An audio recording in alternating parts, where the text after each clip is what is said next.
നാമത്തിൽ എല്ലാ വിശുദ്ധന്മാർക്കും സ്നേഹവന്ദനം. കർത്താവിൻ്റെ കൃപയാൽ ഈ 2025 ഒന്നാമത്തെ മാസത്തിൻ്റെ അവസാന ദിവസം എന്ന് പറഞ്ഞാൽ ഈ വർഷത്തെ ഒരു മാസം കടന്നുപോയത് നമ്മൾ ആരും അറിഞ്ഞില്ല. എത്ര പെട്ടെന്നാണ് കടന്നുപോയേ. ഈ 31-ാം തീയതി ഞങ്ങളിത് റെക്കോർഡ് ചെയ്യുന്നത് ഇപ്പോഴത്തെ സമയം വൈകിട്ട് 7:15 സമയമാണ്. അപ്പോൾ ചിന്തിക്കുക, നമ്മളൊരു കാര്യം മനസ്സിലാക്കുക, നമ്മുടെ ജീവിതത്തിൽ നമുക്ക് ലഭിക്കുന്ന സമയങ്ങൾ, ദിവസങ്ങളൊക്കെ എത്ര വേഗത്തിലാണ് പോകുന്നത്. പ്രിയമുള്ളവരെ, നമ്മൾ എത്രയും വേഗം നമ്മൾ പ്രത്യാശിക്കുന്ന ആ തുറമുഖത്തെത്തും. എന്നാൽ ഈ ജീവിതത്തിൽ നമ്മുടെ ആത്മീയ ജീവിതത്തെ മുച്ചൂട് മുടിക്കാൻ നമ്മുടെ ശത്രുവായ പിശാച്, ഈ ലോകത്തിൻ്റെ ദൈവമെന്ന് വിളിക്കുന്ന പിശാച് വളരെ കടഞ്ഞ് പരിശ്രമിക്കുന്നുണ്ട്. എങ്ങനെയെങ്കിലും നമ്മളെ വിശ്വാസത്യാഗിയാക്കി മാറ്റുവാൻ, ദൈവവചനത്തിൽ നമ്മളെ അവിശ്വാസം കൊണ്ടുവരുവാൻ ഒക്കെ ശത്രു പ്രവർത്തിക്കും. എന്നാൽ നമ്മളൊരു കാര്യം മനസ്സിലാക്കണം, നമ്മുടെ ദൈവം കോഷ്കിൻ്റെ ദൈവമല്ല. അവിടുന്ന് കള്ളം പറയുകയില്ല. ദൈവവചനത്തിൽ എഴുതിയിരിക്കുന്നതൊക്കെ അതുപോലെ നിവർത്തിക്കും.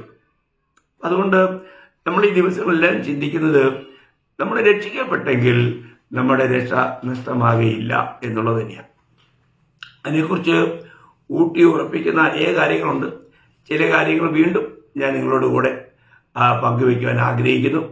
അതിന് ഒന്നാമതായിട്ട് ഞാൻ വായിക്കാൻ ആഗ്രഹിക്കുന്ന ഭാഗം 1 പത്രോസ് 1-ാം അധ്യായം 3 മുതൽ 5 വരെയുള്ള ഭാഗമാണ്. ഞാൻ വായിക്കാം. നമ്മുടെ കർത്താവായ യേശുക്രിസ്തുവിൻ്റെ പിതാവായ ദൈവത്തിന് സ്തോത്രം.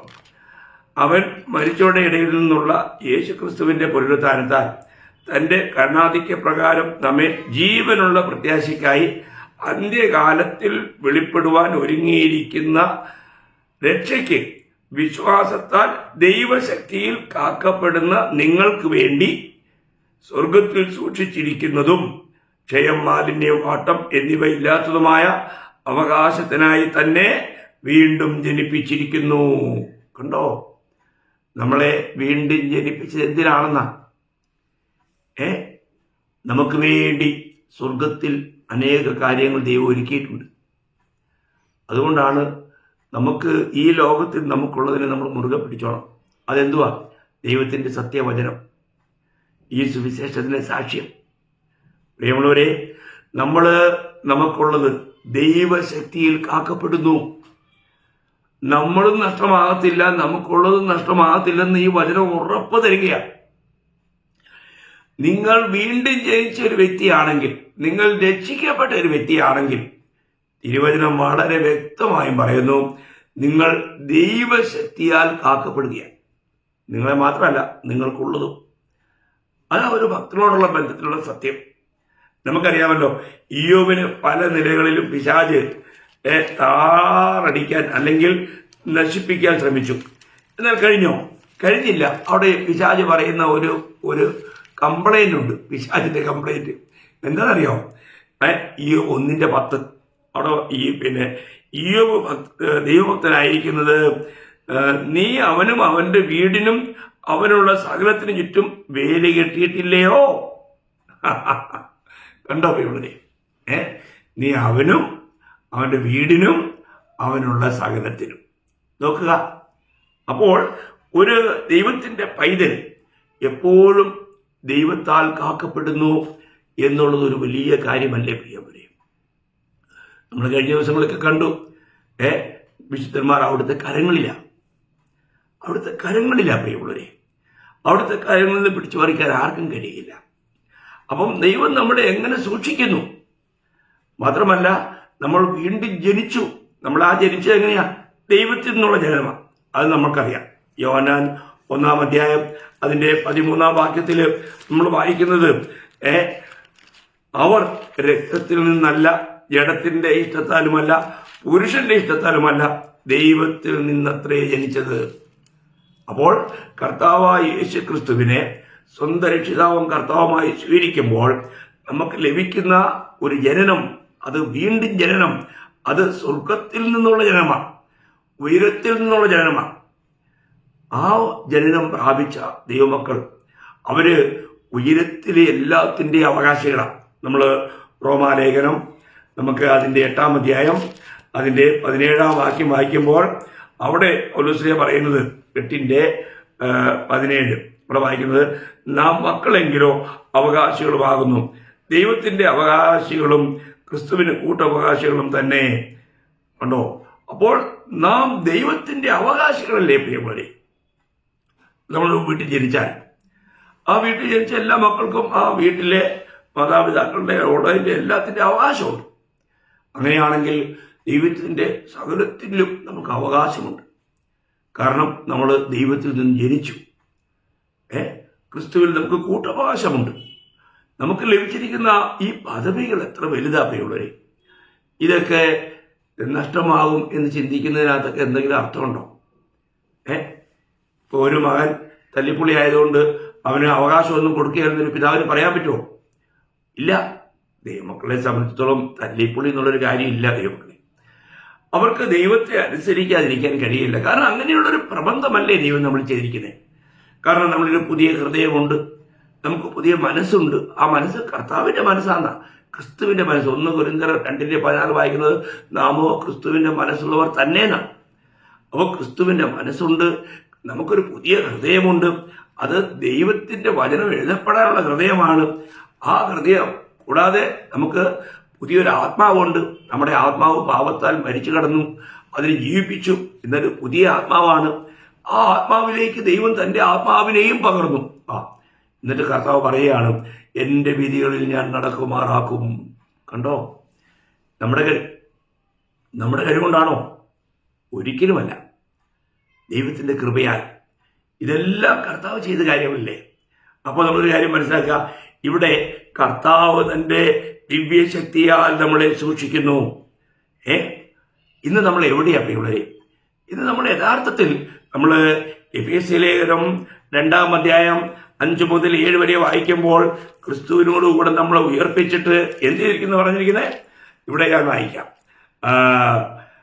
അതിക്രമങ്ങളാലും മരിച്ചവരായിരുന്ന നമ്മെ ക്രിസ്തുവിനോടുകൂടെ ജീവിപ്പിക്കുകയും കൃപയാലത്തിൽ നിങ്ങൾ രക്ഷിക്കപ്പെട്ടിരിക്കുന്നു. ക്രിസ്തുയേശുവിൽ നമ്മെക്കുറിച്ചുള്ള വാത്സല്യത്തിൽ തന്റെ കൃപയുടെ അത്യന്തധനത്തെ വരും കാലങ്ങളിൽ കാണിക്കേണ്ടതിന് ക്രിസ്തുയേശുവിൽ അവനോടുകൂടെ ഉയർത്തെഴുന്നേൽപ്പിച്ച് സ്വർഗത്തിലിരുത്തുകയും ചെയ്തു. കണ്ടോ? നമ്മൾ എന്ത് ചെയ്തിരിക്കുന്ന? സ്വർഗത്തിൽ കർത്താവിനോടുകൂടെ ഇരുത്തിയിരിക്കുന്നു. പിതാവിന്റെ ദൃഷ്ടിയിൽ വീണ്ടും ജനിച്ച നാം എല്ലാവരും ക്രിസ്തുവിൽ സ്വർഗത്തിൽ തന്നോടുകൂടെ ഇരുത്തിയിരിക്കുന്നു. അതല്ലേ നമ്മുടെ ജീവിതത്തിൽ നമ്മൾക്ക് ഈ സത്യമൊക്കെ മനസ്സിലാക്കി കഴിയുമ്പോൾ നമ്മുടെ ഹൃദയദൃഷ്ടി പ്രകാശിക്കണം. പ്രിയമുള്ളവരെ, ദൈവം നമുക്ക് വേണ്ടി ക്രിസ്തുവിലൂടെ ചെയ്തിരിക്കുന്ന കാര്യങ്ങൾ നമ്മൾ കാണണം. അങ്ങനെ നമുക്ക് ഹൃദയദൃഷ്ടി പ്രകാശിപ്പിക്കപ്പെട്ട് കഴിഞ്ഞാൽ പിന്നെ നമ്മളെ ഒരു ശക്തിക്കും പിടിച്ചു നിർത്താൻ കഴിയില്ല. അപ്പോൾ നമ്മൾ യഥാർത്ഥമായും വീണ്ടും ജനിച്ചവരാണെങ്കിൽ നമ്മൾ കർത്താവിന്റെ കാൽച്ചുവടുകളെ പിൻപറ്റുന്ന കർത്താവിന്റെ യഥാർത്ഥ ശിഷ്യന്മാരായിരിക്കും. യഥാർത്ഥ ശിഷ്യൻ ദൈവത്തിന്റെ വചനത്തിൽ നിലനിൽക്കും. യഥാർത്ഥ ശിഷ്യൻ ഗുരുവിനെ അനുഗമിക്കും. യഥാർത്ഥ ശിഷ്യൻ ഗുരുവിനെ അനുകരിക്കും. ഇതെല്ലാം ചെയ്യും. ദൈവവചനത്തിൽ നിലനിൽക്കും, കർത്താവിനെ അനുഗമിക്കും, കർത്താവിനെ അനുകരിക്കും. ഇതെല്ലാം ചെയ്യും ഒരു യഥാർത്ഥ ശിഷ്യൻ. അപ്പോൾ ഞാൻ ഇന്നൊരു ക്രിസ്ത്യാനിയാണെങ്കിൽ, കാരണം ശിഷ്യന്മാരെയാണല്ലോ അന്ത്യോക്യയിൽ വെച്ച് ശിഷ്യന്മാരെന്ന് വിളിച്ചത്. അപ്പോൾ നമ്മൾ ഒരു കാര്യം മനസ്സിലാക്കുക, ഇന്ന് നമുക്ക് ഈ ദൈവത്തിന്റെ വചനത്തെ അതുപോലെ നിവർത്തിക്കുവാൻ കഴിയുന്നുണ്ടോ? നമ്മൾ ഇന്ന് കർത്താവിലാണെന്ന് നമുക്ക് ഉറപ്പുണ്ടോ? ഇന്ന് നമ്മൾ യഥാർത്ഥത്തിൽ കർത്താവിനെ സ്നേഹിക്കുന്നുണ്ടോ? സ്നേഹിക്കുന്നതിന്റെ അടയാളം കർത്താവിന്റെ വചനം പ്രമാണിക്കുമെന്ന് തന്നെയാണ്.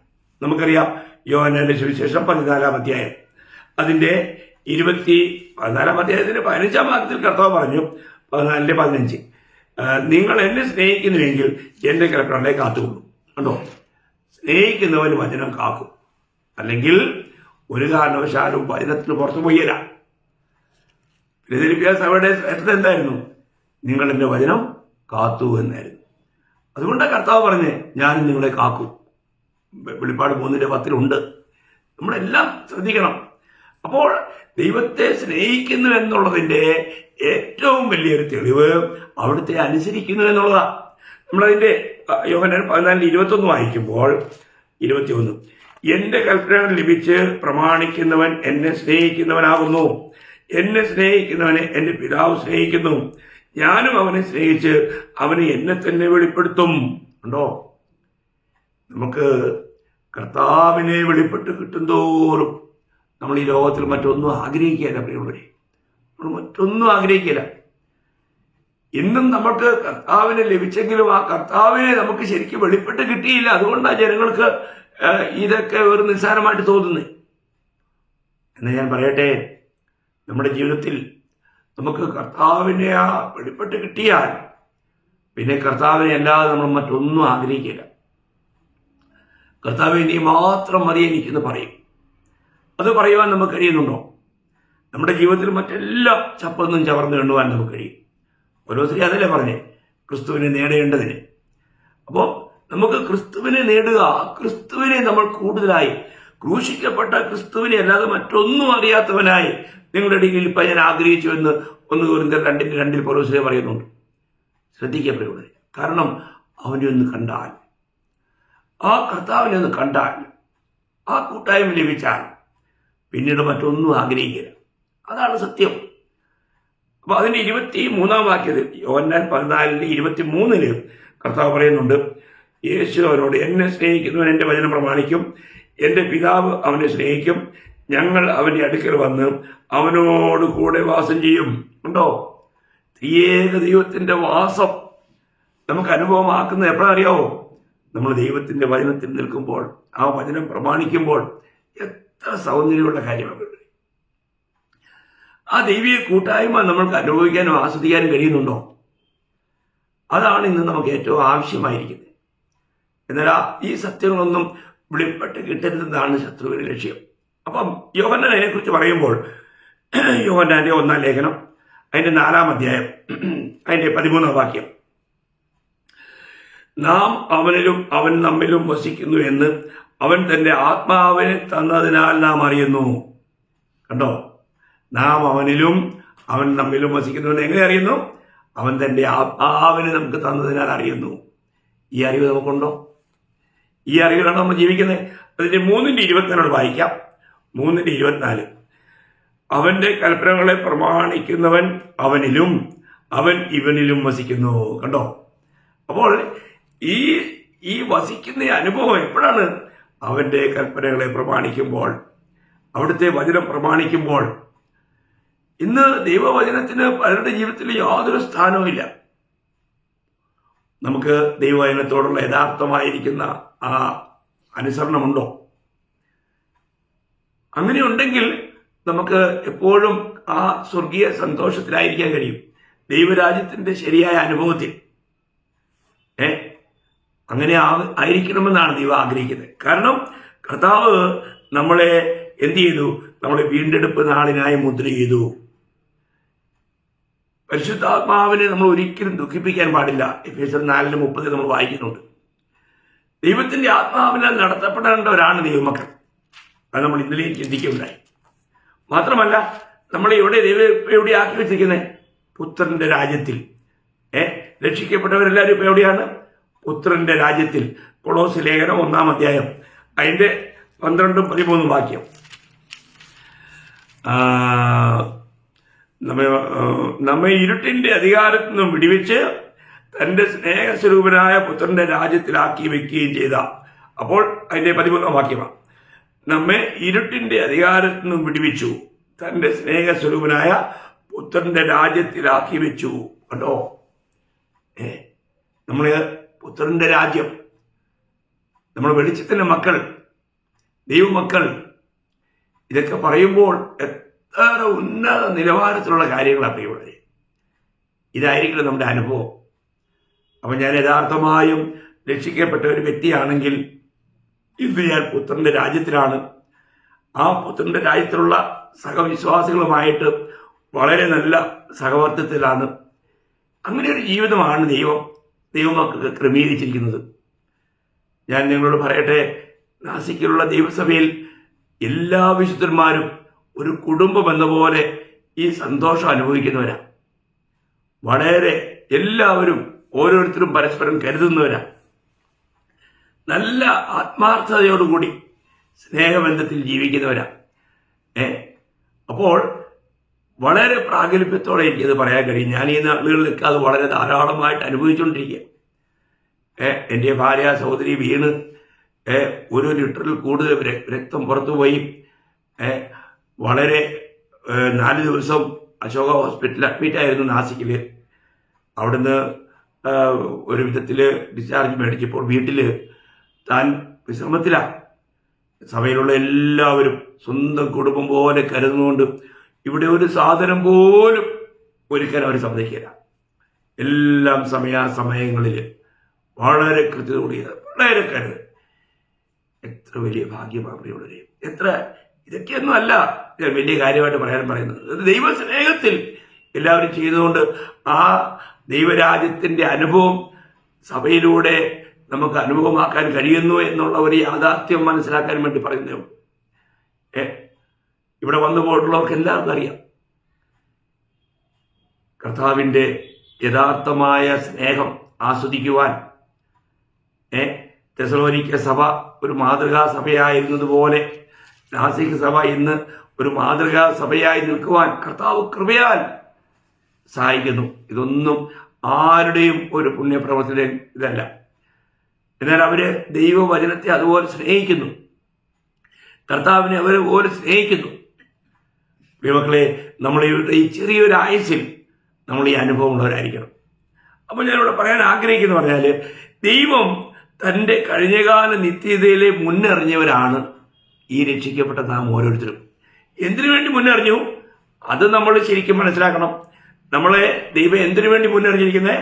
നമ്മളെ റോമാലേഖനം 8:29 വാക്യം, അവൻ മുന്നറിഞ്ഞവരെ തന്റെ പുത്രൻ അനേക സഹോദരന്മാരിൽ ആദിജാതനാകേണ്ടതിന് അവന്റെ സ്വരൂപത്തോട് അനുരൂപരാകുവാൻ മുൻ നിയമിച്ചിരിക്കുന്നു. അപ്പൊ ക്രിസ്തുവിനോട് അനുരൂപരാകുവാൻ നമ്മൾ മുൻ നിയമനം പ്രാപിച്ചിരിക്കുന്നു. വലിയ കാര്യമല്ലേ? ദൈവത്തിന്റെ മുൻ നിയമനം, ദൈവത്തിന്റെ മുന്നറിവ്, ദൈവത്തിന്റെ സർവജ്ഞാനം, അതൊക്കെ നമ്മളൊന്ന് മനസ്സിലാക്കുന്നത് എത്ര നല്ലതാണ്. നമ്മളെ ദൈവം എപ്പോഴാണ് മുന്നറിഞ്ഞത്, അല്ലെങ്കിൽ ദൈവം നമ്മളെ എപ്പോഴാണ് ഇങ്ങനെ തിരഞ്ഞെടുത്തത്? നമ്മൾ ജനിച്ചതിന് ശേഷമല്ല, ആദാമിനെ ഉണ്ടാക്കിയതിന് ശേഷമല്ല. പിന്നെയോ നമ്മൾ ചിന്തിക്കണം. എഫേസ്യർ 1:4-6 വരെയുള്ള വാക്യം, എഫേസ്യർ 1:4-6 വരെയുള്ള വാക്യം, നാം അവന്റെ സന്നിധിയിൽ വിശുദ്ധരും നിഷ്കളങ്കരുമാകേണ്ടതിന് അവൻ ലോകസ്ഥാപനത്തിന് മുൻപേ നമ്മെ അവനിൽ തിരഞ്ഞെടുക്കുകയും തിരഹിതത്തിന്റെ പ്രസാദപ്രകാരം യേശുക്രിസ്തു മുഖാന്തരം നമ്മെ ദത്തെടുക്കേണ്ടതിന് അവൻ പ്രിയനായവന് നമുക്ക് സൗജന്യമായി നൽകിയ തന്റെ കൃപാമഹത്വത്തിന്റെ പുകഴ്ചയ്ക്കായി സ്നേഹത്തിൽ നമ്മെ മുൻ നിയമിക്കുകയും ചെയ്തിരിക്കുന്നുവല്ലോ. കണ്ടോ, നമ്മളെ മുൻ നിയമിച്ചിരിക്കുക, നമ്മളെ മുന്നറിഞ്ഞതാ. ഇതൊക്കെ ദൈവത്തിന്റെ വലിയ പ്രവൃത്തിയല്ലേ ദൈവമക്കളെ? നമ്മൾ മനസ്സിലാക്കുക. അങ്ങനെ അപ്പൊ ദൈവത്തിന്റെ മുന്നറിവ് തെറ്റിപ്പോകുമോ? ദൈവത്തിന്റെ ജ്ഞാനത്തിന് വീഴ്ച ഭവിക്കുമോ പ്രിയമുള്ളവരെ? ഒരിക്കലുമില്ല. അപ്പോൾ അങ്ങനെ നമ്മളെ ദൈവത്തിനു വേണ്ടി ദൈവം നമ്മളെ ആക്കി തീർത്തിരിക്കുക. ഇന്ന് നമ്മൾ ആരാണ്? ഇന്ന് നാം ദൈവമക്കളാവുന്നു. നമ്മൾ ആരായിരുന്നു? നമ്മൾ പിശാചിന്റെ മക്കളായിരുന്നു, പാപികളായിരുന്നു. നമുക്കറിയാം, യഹൂദന്മാരോട് പോലും കർത്താവ് പറഞ്ഞത് യോഹന്നാൻ 8:44 നിങ്ങൾക്കറിയാം, നിങ്ങൾ പിശാചെന്ന പിതാവിന്റെ മക്കൾ. അവിടെ പറയാം, അബ്രഹാമിന്റെ സന്തതി എന്ന് അവകാശപ്പെട്ട് നിഗളിച്ചവരോട് പറയുക. അതേ കാര്യം 1 യോഹന്നാൻ 3:8 കർത്താവ് ദൈവത്തിന്റെ വചനം പറയുന്നു, പാപം ചെയ്യുന്നവൻ പിശാചിന്റെ മകനാണ്. അപ്പോൾ പിശാചിന്റെ മക്കളായി. അപ്പൊ നമ്മളെല്ലാവരും പാപത്തിൽ തന്നെ, നമ്മുടെ അമ്മയുടെ ഉദരം മുതലേ നമുക്കറിയാം, സങ്കീർത്തനം 51:4 വാക്യം, നമ്മുടെ അമ്മയുടെ ഉദരത്തിലെ നമ്മൾ പാപത്തിലാണ് നമ്മൾ ജനിക്കുന്നത്, നമ്മൾ ഉത്ഭവിക്കുന്നത്. അങ്ങനെ പാപിയായി ജീവിക്കുക. എന്നാൽ അങ്ങനെയുള്ള നമ്മളെ എന്ത് ചെയ്തു? ദൈവം തൻ്റെ മക്കളാക്കി തീർത്തു. നമുക്കൊരു വീണ്ടും ജന്മം നൽകി. വീണ്ടും ജനിച്ച ഒരു വ്യക്തിക്ക് ഇനി ആ കാര്യത്തിൽ സംശയമില്ല. വീണ്ടും ജനിച്ച വ്യക്തിയെക്കുറിച്ച് ദൈവത്തിന്റെ വചനം പറയുന്നത് 1 യോഹന്നാൻ 3 അതിന്റെ 1, 2, 3 വാക്യങ്ങളൊക്കെ വായിക്കുമ്പോൾ എങ്ങനെ കണ്ണ് നിറയാതിരിക്കും? പാപികളായി, ദുഷിതരായി, ശപിക്കപ്പെട്ടവരായി നിത്യാഗ്നിയിലേക്ക് യാത്ര ചെയ്ത് നമ്മെ ദൈവം തൻ്റെ മക്കളാക്കി തീർത്തു, നമുക്കൊരു ജനനം നൽകി. ഇതൊക്കെ നമ്മൾ മനസ്സിലാക്കിയാൽ എങ്ങനെ നമുക്ക് ഈ ദൈവത്തോട് നന്ദി ഇല്ലാതിരിക്കാൻ പറ്റും പ്രിയമുള്ളവരെ? 1 യോഹന്നാൻ 3:1 വായിക്കുന്നത്, കാൺമീൻ, നാം ദൈവമക്കളിൽ നിന്ന് വിളിക്കപ്പെടുവാൻ പിതാവ് നമുക്ക് എത്ര വലിയ സ്നേഹം നൽകിയിരിക്കുന്നു, അങ്ങനെ തന്നെ നാം ആകുന്നു. എന്നിട്ട് പറയാണ്, ലോകം അവനെ അറിഞ്ഞിട്ടില്ലായതുകൊണ്ട് നമ്മെ അറിയുന്നില്ല. അതൊരു വലിയ കാര്യം. ഈ ലോകത്തിലെ ജനങ്ങൾക്ക് നമ്മളെ അറിയത്തില്ല. നമ്മളൊരു കാര്യം മനസ്സിലാക്കണേ, കാൺമീൻ, നാം ദൈവമക്കളെന്ന് വിളിക്കപ്പെടുവാൻ പിതാവ് നമുക്ക് എത്ര വലിയ സ്നേഹം നൽകിയപ്പോഴേ. ആ മകൾ സ്നേഹമല്ലേ നമ്മൾ ക്രൂശിൽ കാണുന്നേ? ആ സ്നേഹത്താൽ പിടിക്കപ്പെട്ടവരല്ലേ എല്ലാ ദൈവമക്കളും? അങ്ങനെ ആ സ്നേഹത്താൽ പിടിക്കപ്പെട്ട ദൈവമക്കളാണെങ്കിൽ നമ്മൾ ഒരു കാര്യം മനസ്സിലാക്കണം. അവിടെ വായിക്കുകയാണ് നമ്മുടെ ഭാവിയെക്കുറിച്ച്. അവൻ വരുമ്പോൾ അവൻ താൻ ഇരിക്കുന്നത് പോലെ നമ്മൾ കാണുന്നത് കൊണ്ട് നാം അവനോട് സദൃശന്മാരാകും. അതല്ലേ നമ്മുടെ പ്രത്യാശയുടെ. ഈ പ്രത്യാശയോടുകൂടിയല്ലേ നമ്മൾ വീണ്ടും ജനിച്ചേ? റോമർ 8:24 കാര്യം വായിക്കുന്നുണ്ട്. അപ്പോൾ പ്രത്യാശയിലാണ് നാം വീണ്ടും ജനിച്ചത്. വീണ്ടും ജനിച്ചവർക്ക് ഈ പ്രത്യാശയുണ്ട്. ആ പ്രത്യാശ നിലനിർത്തുന്ന ഒരു വ്യക്തിയെ സംബന്ധിച്ച് 1 യോഹന്നാൻ 3:3 വായിക്കുന്നത്, ഈ പ്രത്യാശയുള്ളവരെല്ലാം ആ നിർമ്മലനായിരിക്കുന്നവർ തന്നെ നിർമ്മലീകരിക്കും. ഒരു വിശുദ്ധ ജീവിതത്തിന് വേണ്ടിയുള്ള വാഞ്ച അവർക്കുണ്ടാവും. അപ്പം നമ്മൾ വീണ്ടും ജനിച്ചിരിക്കുന്നു. ഓരോ ദിവസവും ദൈവമക്കളെ, നമ്മുടെ ജീവിതത്തിൽ നമ്മൾ ഈ ലോകത്തിൽ ജീവിക്കുമ്പോൾ നമ്മൾ എപ്പോഴും നമുക്കറിയാം നമ്മൾ മൺമയമായ ഈ ശരീരത്തിലാണ്. എന്നാൽ വീണ്ടും ജനിച്ചവർക്ക് ഒരു വലിയ പ്രത്യാശ. 1 കൊരിന്ത്യർ 15:49 വാക്യത്തിൽ പൗലോസ് പറയുന്നത്, പിന്നെ നാം മണ്ണുകൊണ്ടുള്ളവന്റെ പ്രതിമ ധരിച്ചതുപോലെ സ്വർഗീയന്റെ പ്രതിമയും ധരിക്കും. നമ്മുടെ ഭാവിയിൽ സ്വർഗീയത്തിൽ കർത്താവായ യേശു ക്രിസ്തുവിനെ പോലെ നമ്മളായിത്തീരും. ഇതൊരു വളരെ വിലപ്പെട്ട കാര്യമല്ലേ? അപ്പം ഇങ്ങനെയുള്ള ഈ പ്രത്യാശ ഉള്ളവരിൽ നടക്കുന്ന ഒരു പ്രധാനപ്പെട്ട കാര്യം ഞാൻ പറഞ്ഞല്ലോ, ഒന്ന് വിശുദ്ധ ജീവിതം. ഒപ്പം തന്നെ നമ്മൾ ഒരു മാനസാന്തര പ്രക്രിയ ഓരോ ദിവസം നടക്കും. ഇന്ന് ഓരോ ദിവസവും മാനസാന്തരപ്പെടാത്ത, രൂപാന്തര പ്രക്രിയയിലൂടെ മുന്നേറാത്തൊരു വ്യക്തി കർത്താവിന്റെ വരവിലും രൂപാന്തരപ്പെടുമെന്ന് നമുക്ക് പ്രതീക്ഷിക്കാൻ പറ്റില്ല. അപ്പോൾ ഇന്ന് ദൈവവചനമെന്ന കണ്ണാടിയുടെ മുമ്പിൽ നിന്ന് അല്ലെങ്കിൽ വചനം കേൾക്കുമ്പോൾ നമ്മുടെ കുറവുകൾ ദൈവത്തിന്റെ ആത്മാവ് ചൂണ്ടിക്കാണിക്കുമ്പോൾ അവയുടനെ ഏറ്റുപറഞ്ഞ് ഉപേക്ഷിക്കുകയും ദൈവത്തോട് നിരപ്പ് പ്രാപിച്ചുകൊണ്ട് വിശുദ്ധിയിൽ വളരുകയും ചെയ്ത ഒരു വിശുദ്ധൻ കർത്താവിന്റെ വരവിൽ വളരെയധികം തേജോമയനായി കാണപ്പെടും. അതിനെക്കുറിച്ചാണ് 2 കൊരിന്ത്യർ 3:18 വാക്യത്തിൽ നമ്മൾ വായിക്കുന്നത്. പിന്നെ നാം എല്ലാവരും ആത്മാവാകുന്ന കർത്താവിന്റെ ജനമായി തേജസ്സിന്മേൽ തേജസ് പ്രാപിച്ച് അതേ പ്രതിമയായി രൂപാന്തരപ്പെടുന്നു. കണ്ടോ? അപ്പോൾ ഓരോ ദിവസവും നമ്മൾ വിശുദ്ധിയുടെ പാതയിൽ മുമ്പേറും തോറും തേജസ്സിൽ നിന്നും തേജസ്സിലേക്ക് നമ്മൾ മാറിക്കൊണ്ടിരിക്കുക, നമ്മൾ വളർന്നുകൊണ്ടിരിക്കുക. ഇത് നമ്മുടെ ഒരു വലിയൊരു കാര്യമാണ്. അപ്പൊ ഞാൻ ഇവിടെ പറയാൻ ആഗ്രഹിക്കുന്ന പറയാല്, ദൈവത്തിന്റെ നിത്യപരിപാടിയിൽ നിന്നും ആരെയെങ്കിലും മറിച്ചു കളയുവാൻ സാത്താന് കഴിയുമോ? ഒരിക്കലുമില്ല. സർവശക്തനായ ദൈവം ഒരു പദ്ധതി ഇട്ടാൽ ആ പദ്ധതിയെ തകിടം മറിക്കാനായിട്ട് ശത്രുവിന് കഴിയുമോ? അങ്ങനെയാണെങ്കിൽ പിന്നെ ദൈവമല്ലാതാവും. അപ്പോൾ നമ്മൾ ഒരിക്കലും രക്ഷിക്കപ്പെട്ട ഒരു ഭക്തനെ സംബന്ധിച്ചിടത്തോളം നമുക്ക് രക്ഷ നഷ്ടമായി പോകുമെന്ന് ചിന്തിക്കുന്ന ഒരു കാര്യവും വിശുദ്ധ വേദപുസ്തകത്തിൽ നമുക്ക് കാണാൻ കഴിയില്ല. ഞാൻ പറഞ്ഞില്ലേ, ഈ ത്രികാല രക്ഷയെക്കുറിച്ചൊക്കെ അറിയത്തില്ലാത്തവർക്ക് രക്ഷ നഷ്ടമാകുമെന്ന് പറയുന്നത് അവർക്ക് മനസ്സിലാക്കാൻ പ്രയാസം. ഈ പ്രാണന്റെ രക്ഷ നഷ്ടമാകുന്ന കാര്യം ഞാൻ നേരത്തെ ക്ലാസ്സിനകത്ത് വിശദമാക്കിയതാണ്. ഞാനത് വീണ്ടും ആവർത്തിക്കുന്നില്ല. അത് നഷ്ടപ്പെടാം. അവർ ജയാളികളായി തീരുകയില്ല. അവർക്ക് കർത്താവിന്റെ കാന്തയായി തീരുവാൻ, കർത്താവിന്റെ കൂടെ 1000 ആണ്ട് ഭരിക്കുവാനൊന്നും കഴിയാതെ വരും. അത് വേറെ വിശേഷം. അവർ സ്വർഗത്തിലുണ്ടാവും. അപ്പോൾ ഒരു കാര്യം, അവര് നരകത്തിലേക്ക് പോകുന്നില്ല. അതാണ് നിങ്ങൾ വളരെ വിശദമായി മനസ്സിലാക്കേണ്ടത്. അപ്പോൾ കർത്താവ് നമ്മൾ 1 കൊരിന്ത്യർ 1-ാം വാക്യം വായിക്കുമ്പോൾ, 1 കൊരിന്ത്യർ 1-ാം 8-ാം വാക്യം, നമ്മുടെ കർത്താവായ യേശുക്രിസ്തുവിന്റെ നാളിൽ കുറ്റമില്ലാത്തവരായിരിക്കേണ്ടതിന് അവൻ നിങ്ങളെ അവസാനത്തോളം ഉറപ്പിക്കും. ആരുറപ്പിക്കും? കർത്താവ്. കർത്താവ് നമ്മളെ കുറ്റമില്ലാത്തവരായി ഉറപ്പിക്കും. ദൈവമക്കളെ, ഇതൊക്കെ വലിയൊരു വിശേഷപ്പെട്ട കാര്യമല്ലേ? കർത്താവിൻ്റെ നമ്മൾ എന്തെങ്കിലും ആയിരിക്കുന്നെങ്കിൽ നമ്മുടെ കഴിവുകൊണ്ടല്ല.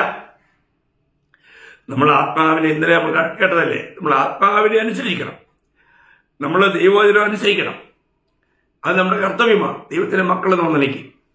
അങ്ങനെ വരുന്തോറും കർത്താവ് തന്റെ പ്രവൃത്തി നമ്മളിൽ ഓരോ ദിവസവും ചെയ്തെടുക്കുക.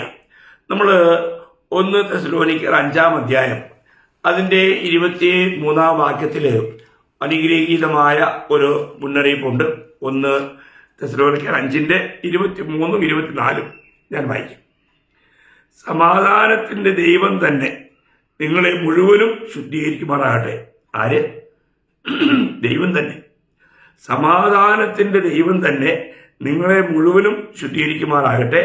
നിങ്ങളുടെ ആത്മാവും പ്രാണനും ദേഹവും അശേഷം നമ്മുടെ കർത്താവായ യേശു ക്രിസ്തുവിന്റെ പ്രത്യക്ഷതയിൽ അനന്യമായി വെളിപ്പെടും വണ്ണം കാക്കപ്പെടുമാറാകട്ടെ. നിങ്ങളെ വിളിക്കുന്നവൻ വിശ്വസ്തനാകുന്നു, അവൻ അത് നിവർത്തിക്കും. ഇവിടെ ദൈവത്തിന്റെ വാഗ്ദത്തങ്ങൾക്കൊന്നും യാതൊരു മാറ്റവുമില്ല. നമ്മുടെ കർത്താവ് അവിടുന്ന് സർവശക്തനായ ദൈവം. അപ്പം ആ ദൈവത്തിന് കഴിയാത്ത ഒരു കാര്യവുമില്ല. അപ്പോൾ തിരുവചനം നമുക്ക് ഇത്ര വ്യക്തമായും പറയുന്നെങ്കിൽ നമ്മൾ എത്ര സന്തോഷിക്കണം. അതേ കാര്യം തന്നെ നമ്മൾ ഫിലിപ്പ് ലേഖനം മലയാളത്തിൽ അത് 1:4, ഹിന്ദിയിൽ 6. അത് നിങ്ങളിൽ നല്ല പ്രവൃത്തിയെ ആരംഭിച്ചവൻ യേശുക്രിസ്തുവിന്റെ നാളോളവും അതിനെ തികയ്ക്കും. നിങ്ങളിൽ നല്ല പ്രവൃത്തി ആരംഭിച്ചതാരാ? നിങ്ങളാണോ? അല്ല, ദൈവമാണ്. അപ്പോൾ അവിടെ വായിക്കുന്നത് നിങ്ങളിൽ നല്ല പ്രവൃത്തി ആരംഭിച്ചവൻ യേശുക്രിസ്തുവിന്റെ നാളോളവും അതിനെ തികയ്ക്കും എന്ന്. അത് വളരെ ഉറപ്പായി വിശ്വസിച്ചിരിക്കുന്നതാ. നിങ്ങൾക്ക് ആ ഉറപ്പ് വേണം കേട്ടോ. നിങ്ങൾ ആ ഉറപ്പ് പ്രാപിക്കണം. ഇവിടെ ഇത് ദൈവത്തിന്റെ വചനമാണ്. തിരുവചനത്തിന് മാറ്റമില്ല. ഒരു വള്ളിയെങ്കിലും പുള്ളിയെങ്കിലും ഒരു നാൾ ഒഴിഞ്ഞു പോവുകയില്ല. വളരെ വിലപ്പെട്ട സത്യങ്ങളാണ് ഇവിടെ. എല്ലാ ദൈവമക്കളോടും എനിക്ക് പറയാനുള്ളത്, നമ്മൾ എത്ര ഭാഗ്യവാന്മാരാണ്. കർത്താവ് നമ്മളെ വീണ്ടെടുത്തു, നമ്മളെ രക്ഷിച്ചു, തൻ്റെ ആത്മാവിനെ നമ്മളെ മുദ്ര ചെയ്തു, തൻ്റെ ആത്മാവിനെ നമുക്ക് അച്ചാരമായി നൽകി, തൻ്റെ ആ ദിവ്യ ശക്തിയാൽ നമ്മളെ ഇന്ന് സൂക്ഷിക്കുന്നു. കർത്താവിൻ്റെ വരവിൽ നമ്മൾ കർത്താവിനോട് ചേർക്കപ്പെടും. നിത്യതയിൽ ലഭിക്കുന്ന പ്രതിഫലങ്ങൾക്കും കിരീടങ്ങൾക്കും സ്ഥാനമാനങ്ങൾക്കും വ്യത്യാസമുണ്ട്. അതൊക്കെ നമുക്ക് കർത്താവിൻ്റെ ന്യായാസനത്തിന് മുമ്പിൽ അതെല്ലാം നമുക്ക് വെളിപ്പെടും. എന്നാൽ ഒരു കാര്യം, നമ്മൾ രക്ഷിക്കപ്പെട്ടൊരു വ്യക്തിയാണെങ്കിൽ ആ വ്യക്തി ഒരു കാരണവശാലും അവൻ്റെ രക്ഷ നഷ്ടമാകുന്നില്ലെന്ന് തന്നെയാണ് ഈ വചനങ്ങളെല്ലാം നമ്മെ പഠിപ്പിക്കുന്നത്. ഇനിയും ചില കാര്യങ്ങൾ നമ്മളോട് പറയാനുണ്ട്. കർത്താവ് അനുവദിച്ചാൽ, കർത്താവിൻ്റെ ഓരോ താമസമുണ്ടായാൽ അടുത്ത ക്ലാസ്സിൽ നമുക്കത് കേൾക്കാം, ചിന്തിക്കാം. കർത്താവ് നിങ്ങളെല്ലാവരെയും ധാരാളമായി അനുഗ്രഹിക്കട്ടെ. ദൈവനാമത്തിന് മാത്രം എന്നേക്കും മാത്രം ഉണ്ടാകട്ടെ.